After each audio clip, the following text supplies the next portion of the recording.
দক্ষিণ আসাম শিক্ষা বিকাশ পরিষদ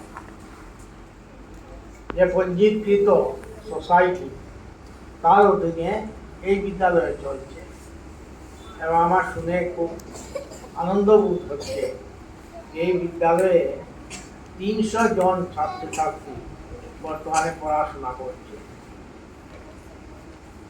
তো বিদ্যালয়ের জন্য যে পরিমাণ জমি আবশ্যকতা হয় সে পরিমাণ জমি তো আমাদের কাছে নেই, আর তার জন্য যারা কর্মীবৃন্দ যারা এই বিদ্যালয়ের পূর্ণাঙ্গ বিকাশ করার জন্য ক্রমাগত চেষ্টা করে চলেছেন, তাদের মনে আকাঙ্ক্ষা ছিল যে যদি একটু বিস্তৃত জমি পাওয়া যায়।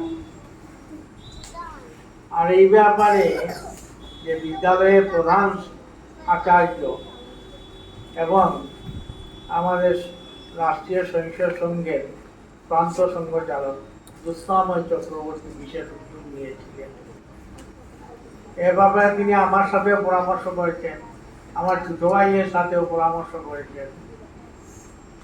ওনার যেমন বিশেষ আত্মীয়তার সম্বন্ধ আছে, শীতল চক্রবর্তী প্রয়াত শীতল চক্রবর্তীর সাথে আত্মীয়তার সম্বন্ধ ছিল, তো আমাদের একটু আত্মীয়তার সম্বন্ধ আছে।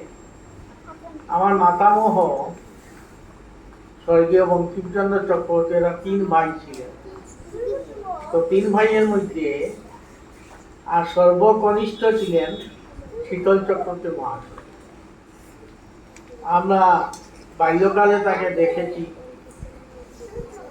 খুব ভয় পেতাম, কারণ এমনিতে যখন বিদ্যালয় স্থাপন করেছে এই যুধিষ্ঠির সাহা হাই স্কুলে তিনি প্রতিষ্ঠাতা প্রধান শিক্ষক ছিলেন এবং শিক্ষক হিসেবে তিনি প্রশিক্ষণের ক্ষেত্রে ছাত্রছাত্রীদের গড়ে তোলার ক্ষেত্রে উল্লেখযোগ্য অবদান রেখে গেছেন, যার জন্য বিহারার যারা পুরনো মানুষ সবাই এখন তাকে স্মরণ করে।